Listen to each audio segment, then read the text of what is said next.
Hi, preschool peeps. It's Cindy and Allison. We're back with How Preschool Teachers Do It. Say that again, Allison. Say hi, everybody. So we're back with another topic in the COVID-19 Chronicles here on the podcast. I know, we come up with a different term every time. I know. Listen, we've got time to come up with terms. Yeah. Yeah. So today we thought we would talk about the fact that learning is not closed. No. Like, there's a lot of headlines out there saying school is closed, school is canceled, school is, done. And I'm here to tell you it's not. The learning is still open. The building is closed. Right. There's a difference between the building being closed and children not learning. Right. And I think there are a variety of ways children are learning now, right? There's a vast variety, and some of it depends on availability of technology, what school systems have decided, if more private preschool settings are keeping in touch with students or not. That system sort of maybe closed, but children are always learning. So we've got the children who are on technology with their teachers, or the children who are the families are receiving things from the school to do with their kids. So they've maintained that homeschool cooperation and partnership. So learning isn't closed, their building is. The building is, yeah. And then there are the children who don't anymore, particularly preschoolers whose schools the school has closed, the preschool has closed, and they're not getting things out to students, but the learning's still happening because children learn every time they do something. Yeah.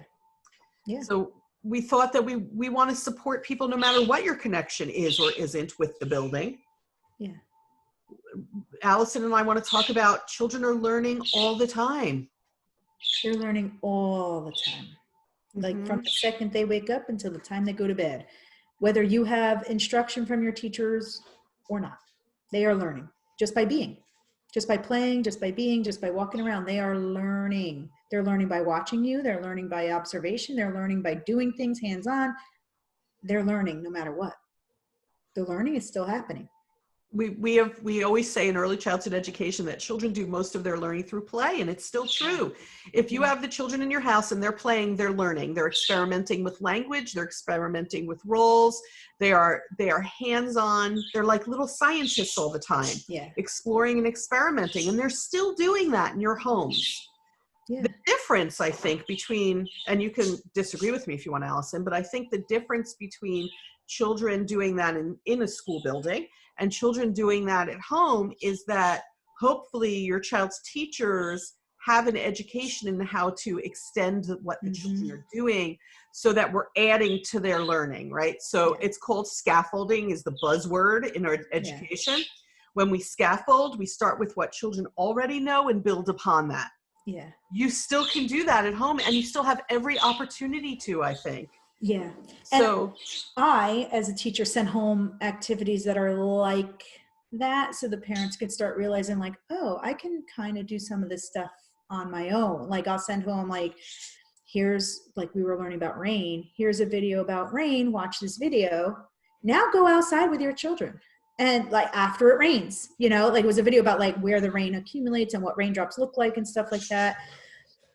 Now go outside with your kids and start wondering about things. I wonder where this rain is. I wonder what shape it's going to be, and so like, then they start seeing like, oh wait, I could have done that on my own, and then they'll start realizing like, it is all about like wonder and curiosity and extending that, so. I did a professional development session recently where we were talking about helping families to scaffold, to add to the children's knowledge based on just the everyday things that they do. So we were talking about, if children are having a snack like goldfish or Cheerios, you can be counting them with them. You can be talking about the shapes and colors. You can be sorting them in different groups. You can do all sorts of things. When children are in a bathtub, give them something like a washcloth or a sponge that they can squeeze so they're using fine motor skills and they are then experimenting with water, and you can do sink float experiments with them in the tub. They love that in schools, folks. Yeah. You can do sink and float experiments with them while they're bathing. There are just so many opportunities to scaffold a child's knowledge. When you take a walk, you know, spring is happening out there. I'm stuck in here, but spring's happening out there, and you can point out all the sights of spring and the colors and the sounds and what's happening, how the earth kind of revitalizes itself and comes back to life in the spring.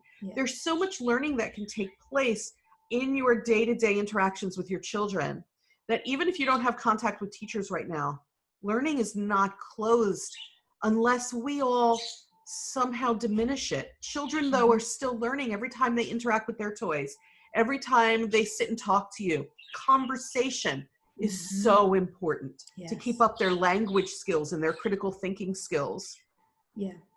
We need to teach families to do things like be sure you're asking your children open-ended questions when you talk to them. Open-ended questions are questions that have no one right answer. Sometimes people tell me, oh, I thought an open-ended, they'll say to me, I thought an open-ended question was like, there is no yes or no. And I'm like, no, it's no one answer. There's no right answer. And when I ask adults to give me examples of open-ended questions, they have a hard time with it. It's hard for us to do that because we weren't taught that way. But if we say to children, you know, you see birds outside, you know, and you say to children something open-ended about the birds, like, you know, I wonder where they're going to fly to next. There's no one right answer. We don't know the answer to that. If you say to kids, I wonder where the birds live, there's an answer to that. They live in a nest, or they live in the trees, or they live, right? We want something very imaginative and creative. We want children to be solving their own problems as they play. So if they're building something, it keeps falling down. We want to ask questions like, what do you think you could do to get it to help stand up? What can we use? And let them think about it. The more questions you can ask them so that you jar their thinking, the more critical thinking skills they will maintain between now and when they can go back to their schools. I also want to say that if you are doing anything at home, include them in it. So if you are cooking a meal, if you are baking bread, if you are just anything in your kitchen, include them in it, because there's a lot of learning that can go on, and not everything has to be like curriculum based. There's a lot of learning that could go on with you doing laundry. You can teach them how to sort things out while they're doing laundry. You know, if you're cooking, like, oh, this is how we measure things. This is what this means. This is how we mix things. There's a lot of math and science that go into cooking. You know, include them all into those things while you're already doing it, you know? So it's not like you're like, oh, another thing I have to add on to my day. No, you're already doing these things. So just include them in it, you know, and just let them learn through you.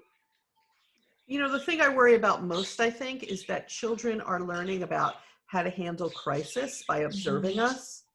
And I worry about that because this crisis has so vastly impacted people that I think people are struggling to kind of, I don't know, to teach children about hope and resilience and all that. And I'm hoping that by this point in this crisis, where I know and I think you too, Allison, I'm about to enter week 6, or I'm in week 6. We're in week 6. We're week 6 of staying at home. I think, you know, hopefully, I don't know. I still find it so hard to accept what's happening, but I definitely have gotten myself a little settled into a routine of this insanity.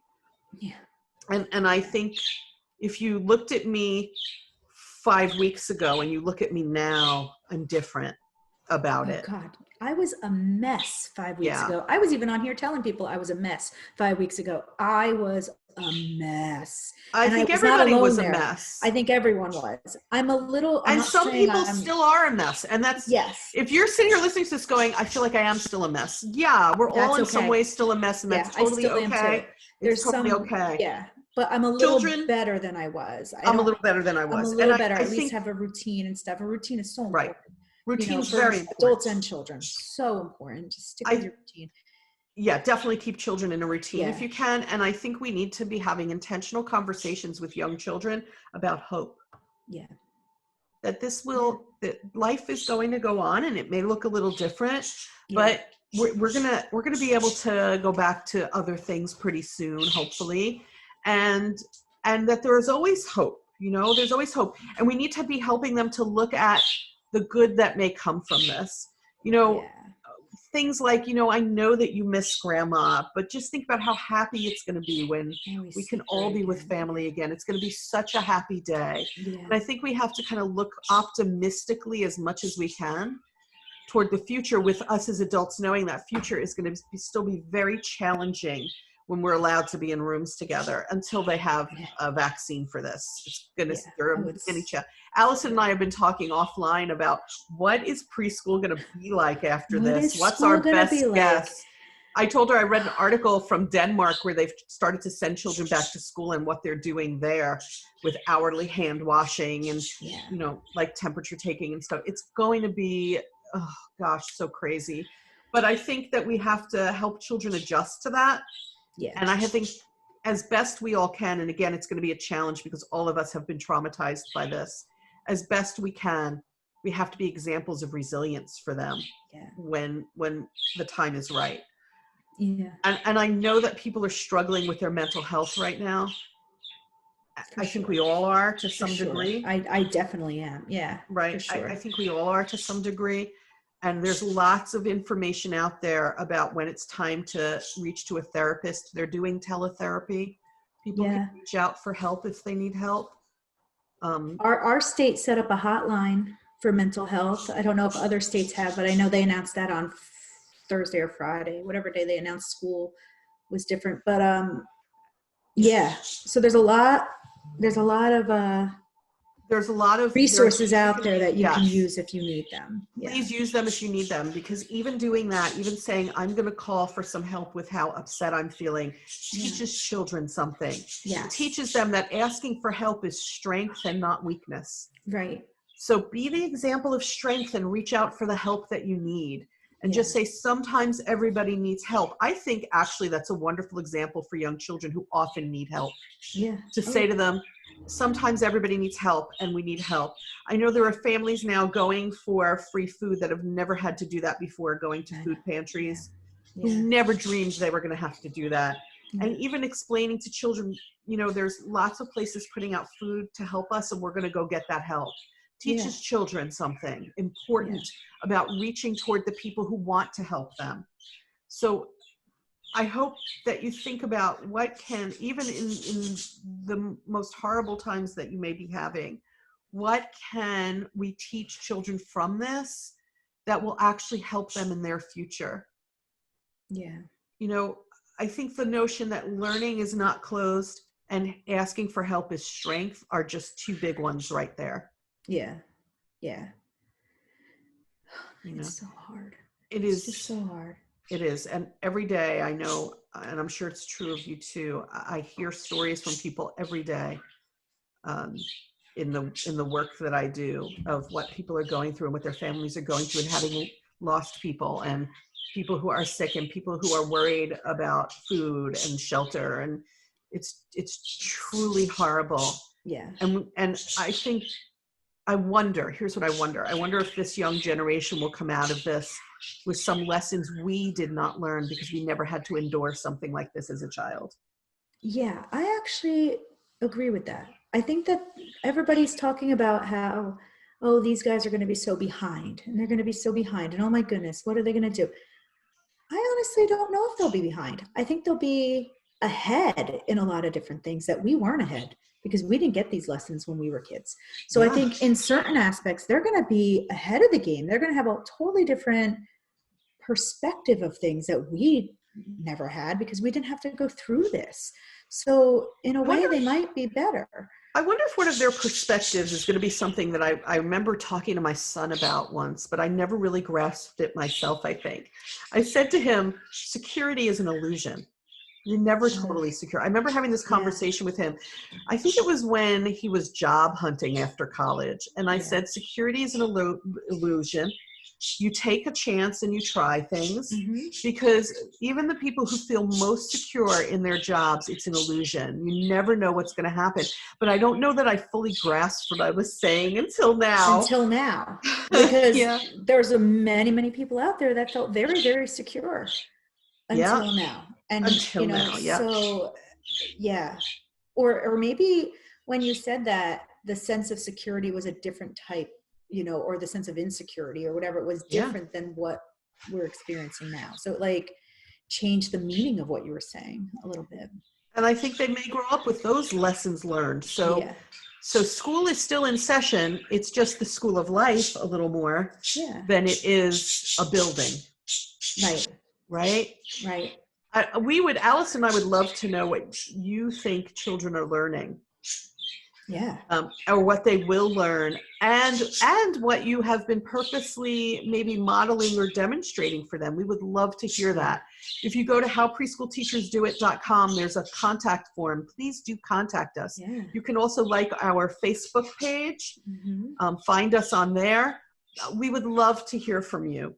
Yeah. And know how you think now that we are all in week whatever of this, and we seem to be like, okay. I know for me, I'm at the point where I just feel safer at home. Oh, so, for sure. And I think a lot of people don't feel leave. that. Like I'll leave to walk the dog, but to go into a building other than my house, I don't feel safe doing that yet. I think like everything else, so when we can do things, we'll be wearing face coverings and who knows, we may have gloves or whatever. I think like everything else, human beings will adjust, but I think we've reached the point now where maybe people are settling into some kind of routine and can see what children may or may not be getting from it. So contact us.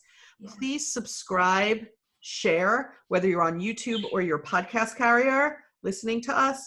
Please share with people the information that we're putting out if you feel it would be helpful to them. Comment.